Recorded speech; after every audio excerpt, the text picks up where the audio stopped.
What I would recommend to anybody is using other people's brands and podcasts to build your own authority. The easiest way to get an audience when you're first starting is to just go and provide value to influencer or affiliate sort of partners. I think the very first year that I did this, kind of 1 foot in my corporate job and 1 foot out, I want to say I just grossed 100K. I had a passion about real estate when I learned real estate investors don't pay any money in taxes. That was actually what gave me the confidence and the courage to actually quit my W-2 job. I made $880 when I did it full time in 2022. And then 2023, we ended up doing close to 1.7 million gross revenue. Ladies and gentlemen, welcome back to another episode of the show. Today, I'm going to be talking with one of my clients, Ryan, from Learn Like a CPA. He's been doing real estate tax planning for the past 2 years, and as we've worked together over the past couple of years, we've managed to scale his firm from $100,000 a year all the way up to $1.7 million last year, and looking at a very consistent growth curve for this year as well. So we're going to be talking about how we did it. We're going to be talking about his story of going from $100,000 a year to multiple millions. And we're just going to be sharing some tips and tricks, some strategies we've used along the way. So without further ado, let's get into the episode.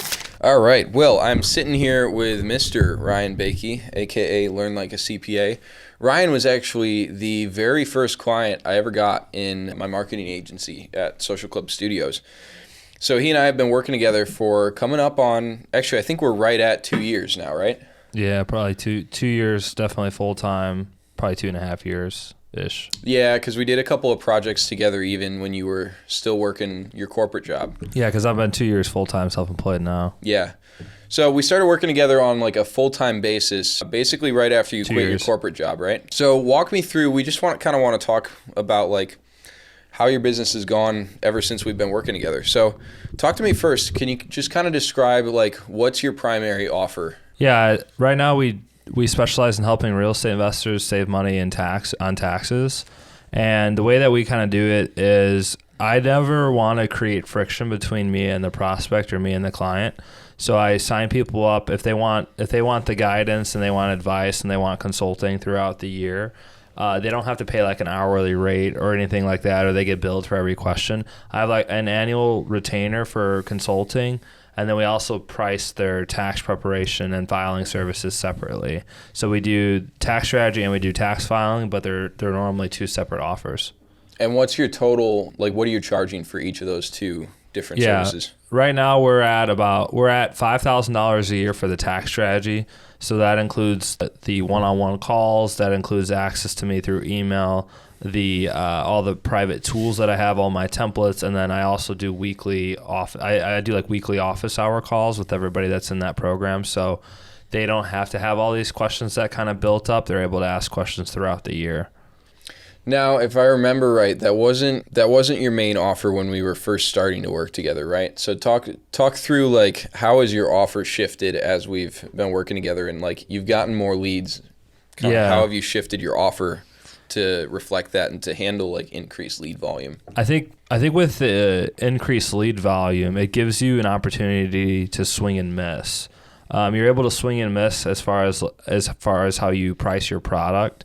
You're able to swing and miss as far as who you actually pitch your services to, because when you're first starting out and you don't have a clear picture of who that ideal target is, and especially if you're solo self-employed and if you have all these costs and stuff, you're just scrapping by trying to get any sort of prospect or anybody that will pay you money. There's so much pressure on you, right? There's a ton of pressure, and that's a lot of what I felt kind of when I first started off, especially in the first couple of months being self-employed. But then when you're able to narrow down on a niche and a specific clientele, and you're able to produce content towards them, and you're able to build that sort of subject matter expert in that, it allows you to charge more money for what you're doing, but then also you're just going to get way more lead flow. And that's where you're going to have the opportunity, like I mentioned before, to swing and miss on pricing. You should always try to be changing your pricing here and there, basically see how much you can charge without your acceptance rate being super low.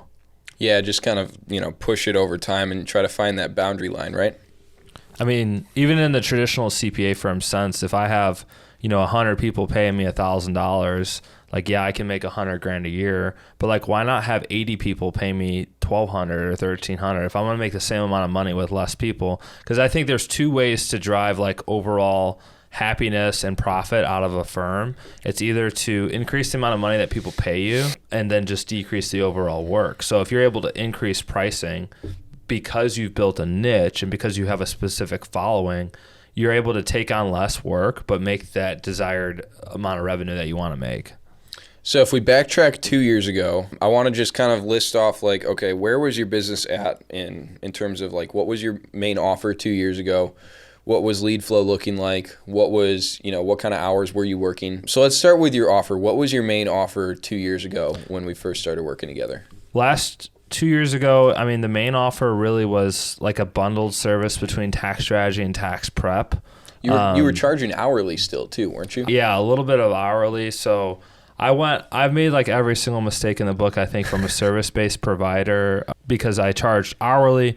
And then I mentioned before, like the problem with hourly-based pricing is it creates this friction between you and the client. So if the client knows that they're going to get a bill like every time they ask a question or call you on the phone, like it's going to lead to them not calling you as much and you not making as much money.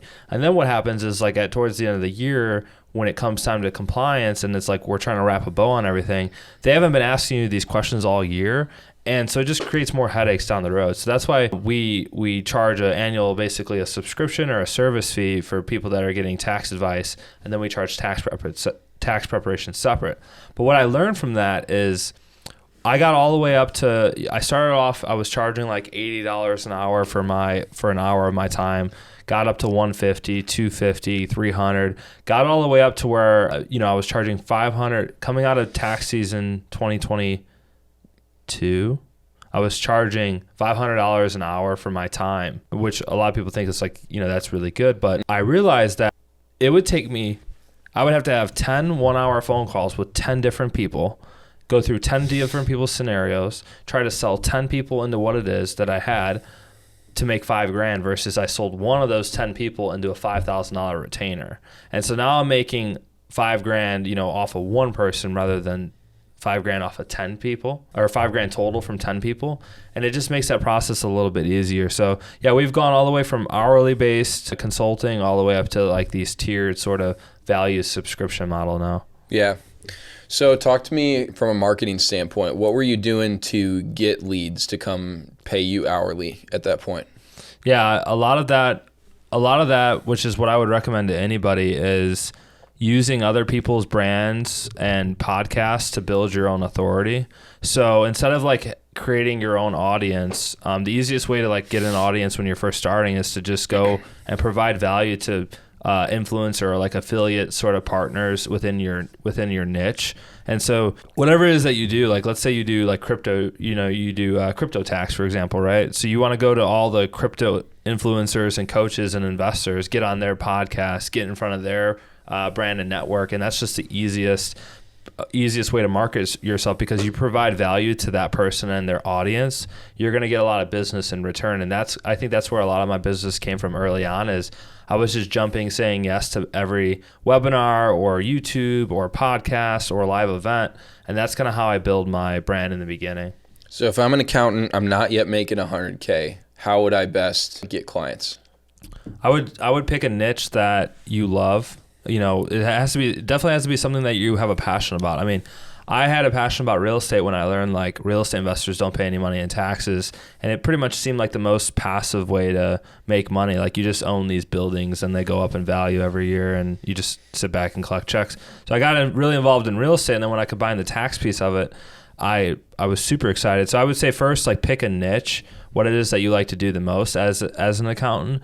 And then you just start talking about that. You start going on those podcasts or start listening, trying to learn the lingo of it. And so, because the number one thing I think when you win clients over as opposed to other service providers is not only do they want somebody that understands the tax code and the law, which you should, but they also want somebody that can kind of like talk the lingo. And so because I'm an investor, like I know what banks are looking for, I know what other potential investors are looking for, and I'm able to have those conversations that a normal CPA that doesn't have real estate investing experience wouldn't be able to have. So you were selling hourly consulting, kind of starting to transition to packages. Yeah. You're getting clients from kind of like borrowing influence from other people, whether that's through their podcast or I know you use Facebook groups quite a lot to like answer questions in there.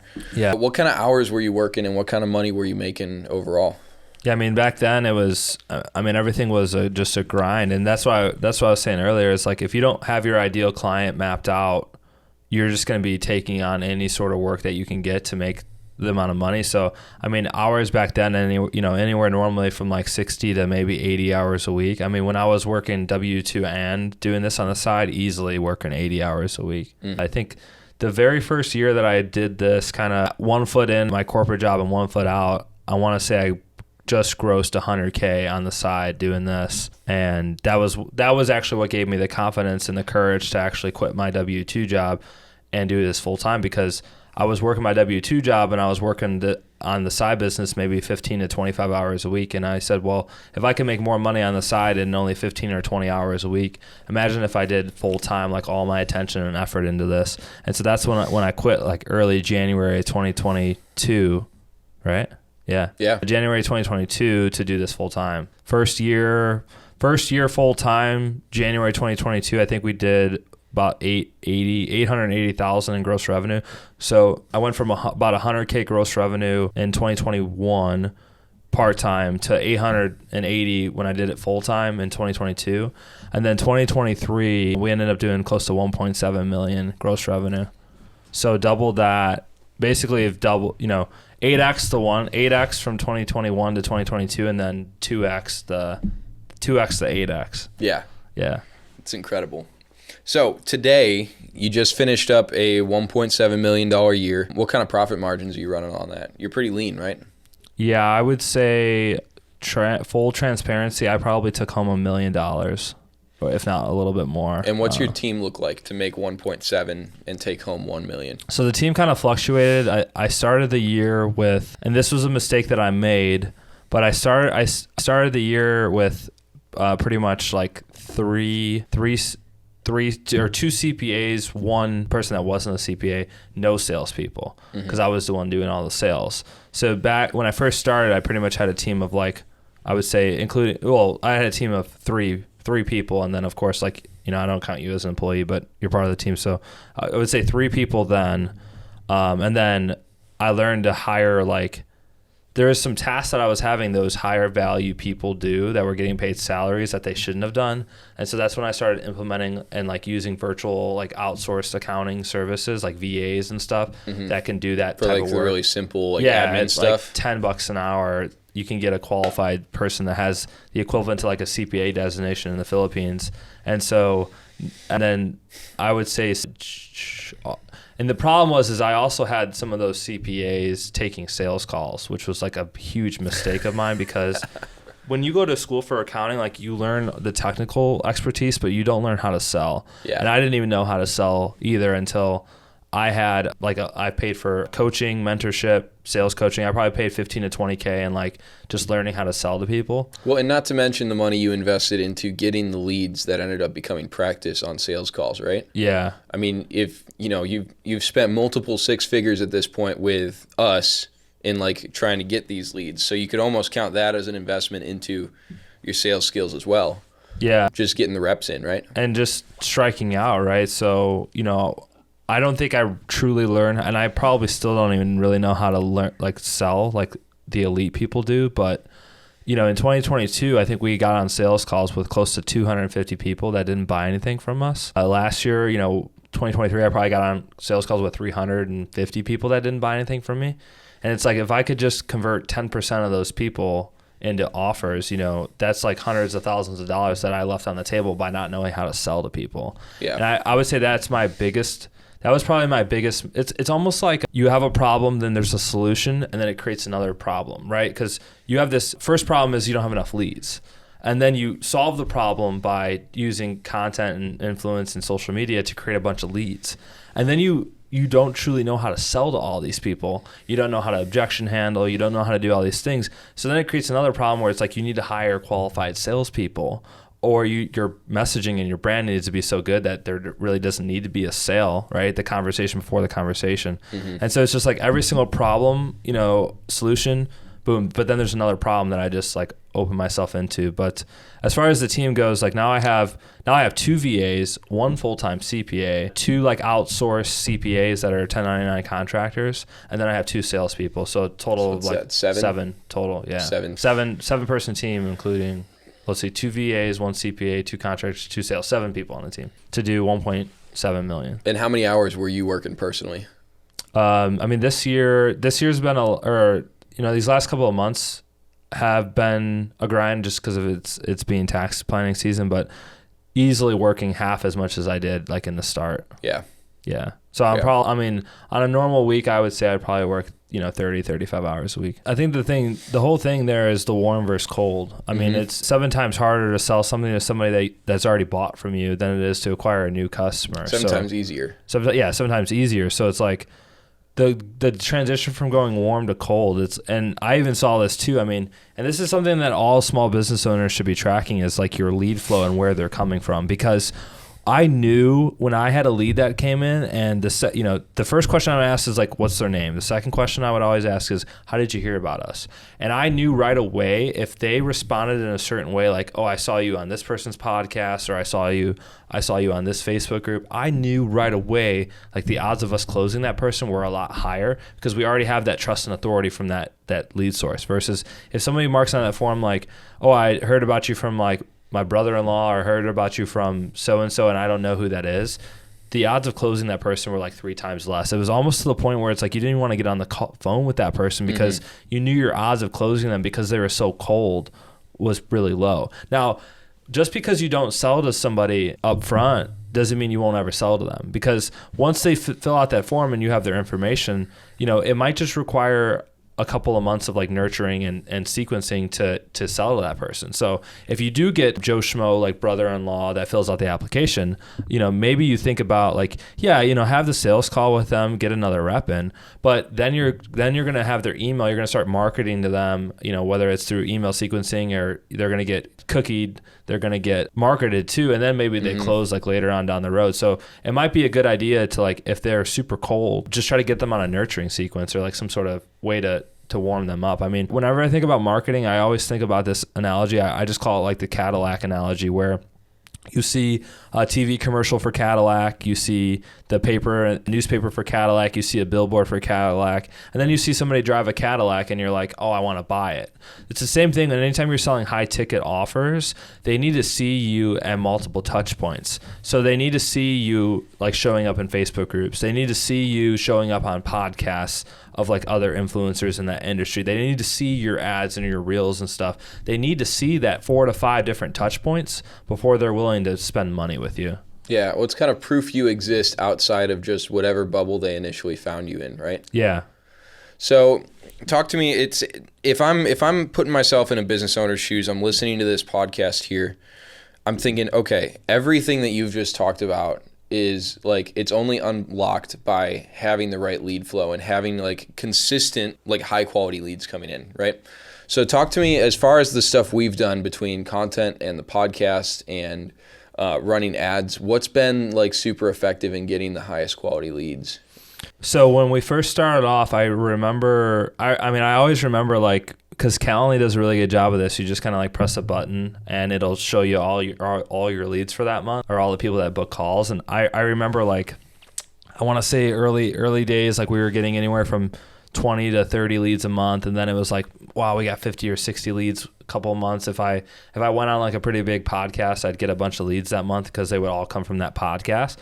And there'd be typical like pretty big conversions. I mean, my first like ever 6-figure month was December of 22 when I came off Avery Carl's podcast. Like that was my first really big month because I had just that really super warm, not even really a warm audience to me, but warm audience through her authority on her podcast.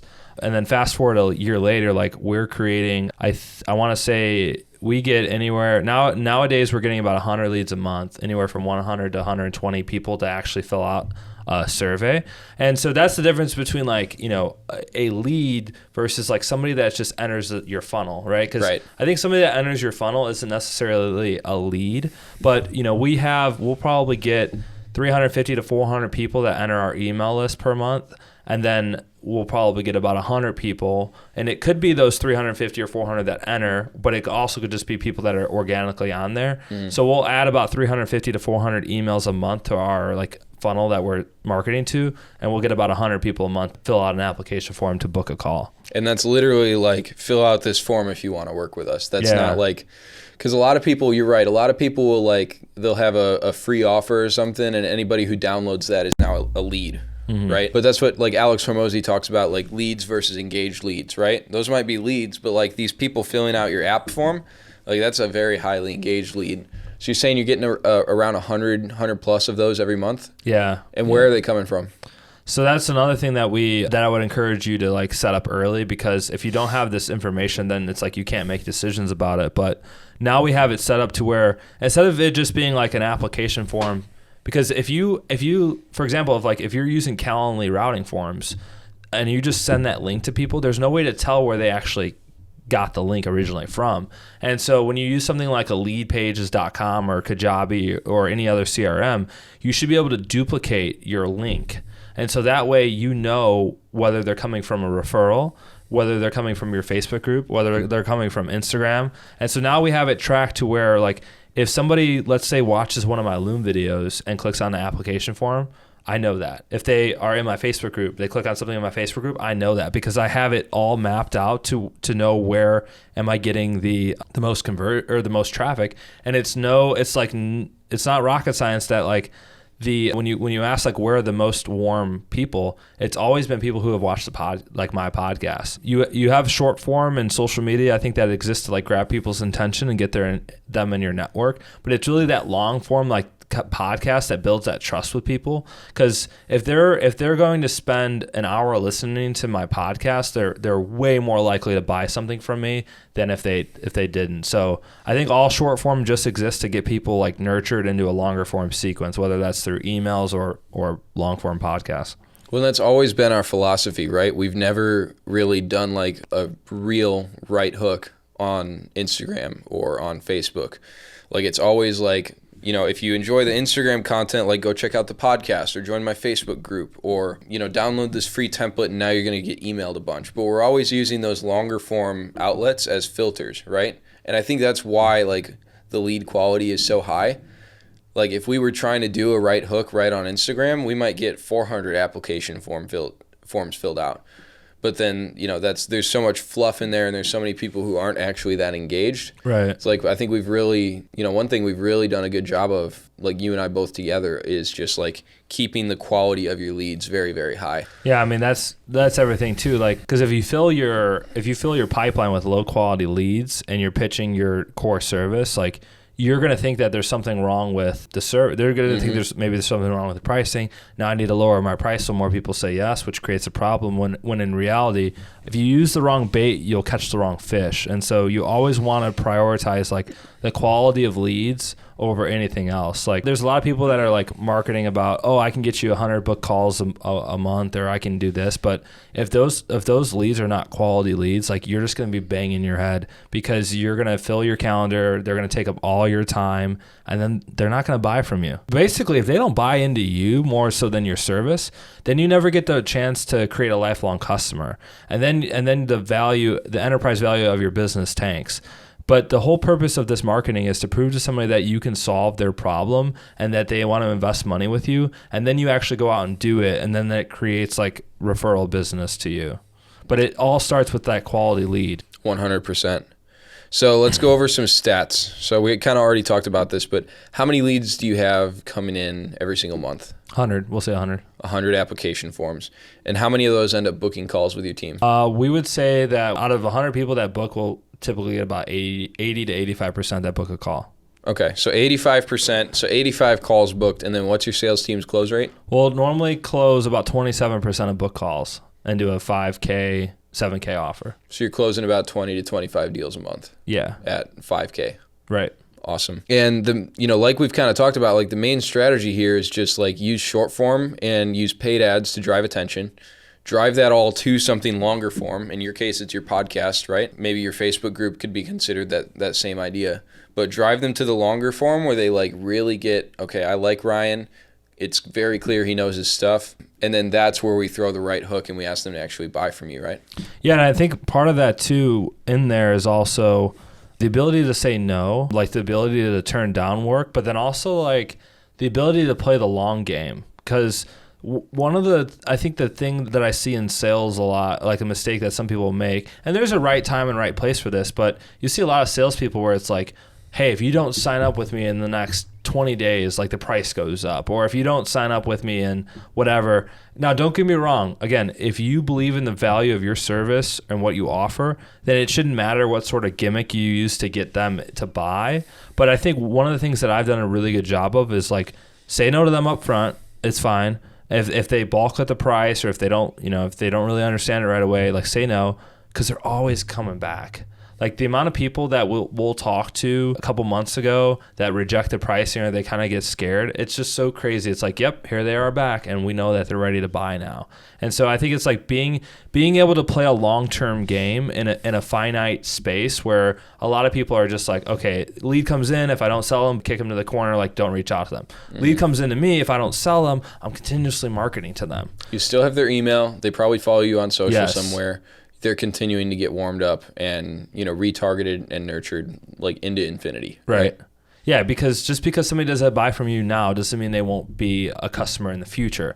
And so I see and even within that, it's like if we're taking 80 sales calls and only 25 people buy from us, well, guess what's happening to the other 50 people? Like they're getting to get marketed to on the back end, either through email sequences or like we might just call them again in a couple of months. Like, hey, John, did you find like a CPA or did you find somebody that you needed help with? And if not, just like re-continue that conversation, but not in a way where it's like a sleazeball or like a harassment sort of tactic. Like play the long game when everybody else wants to play a very short game. And then that person that didn't sign up will sign up again in the next month or two. The good things that I've gotten feedback from current customers is when somebody's ready or interested to work with us, we're the first to reach out. So like all the CPA firms, as far as like when you fill out an application form to when you get on somebody's calendar, we're the quickest. Right. So a lot of times what happens is ding, ding, ding, like taxes become somebody's front and center of their mind. And so then they they apply to us, they apply to other firms, and we're the first one to get to them. And so then they see the price, right? And maybe it is a high price, but they're like, I need to go talk to other people to see about this. And then when they find out that like everybody else's price is right around the same, if not similar, or maybe their price is half low, but they're not getting as much value there. Mm-hmm. They always end up coming back. Like there's almost there's an advantage and a disadvantage there, right? Yeah. Because the advantage is you reached out to them first, so you're like top in their head, right? Yeah. But then the disadvantage is like they haven't even talked to all the other people they've also applied with. And so like they're like, yeah, I need to like, get on my sales call with like Brandon Hall and Amanda Hahn and Matt Bontrager and like learn all their stuff. And so then you have to like, you either have to be okay with a 2-call sales cycle or you have to like, I know we've talked about this before, but having like the spreadsheet comparing all your offers and like you have to be able to like pitch that in a compelling way, in a way that they like trust you and it doesn't sound like you're like bashing the other companies. Yeah. And then like I even had somebody that told me last week, cause I'll do that too. If when I talk to like new clients, I'm like, hey, what kind of made you sign up with us? And one of the guys, he told me, he's like, well, it seemed like your systems were the best. It's like, some of these other people, there's like broken links or like it would say that they were going to send me an email. They never sent me an email. It's like your system. He's like, it was really easy. It's like I filled out an application form. Then I got directed to a place to book a call. And then once I booked the call, I got an email. And then next thing you know, like I'm on the sales call the next day. And then boom, like now I am here a week later. It's like very, very efficient system. So it's like, I know if that's really good on the front end, that you're probably also pretty good on the back end too. It's easy to work with you. Yeah. Yeah. No, I mean, those first impressions are huge, right? Because I mean, making a good first impression is an amazing thing for your sales. But also, like, if you make a bad first impression, that's like really, really hard to overcome once you actually get into the sales cycle. Yeah. Dude, appreciate it. Yeah, Thanks man. for coming on. Problem.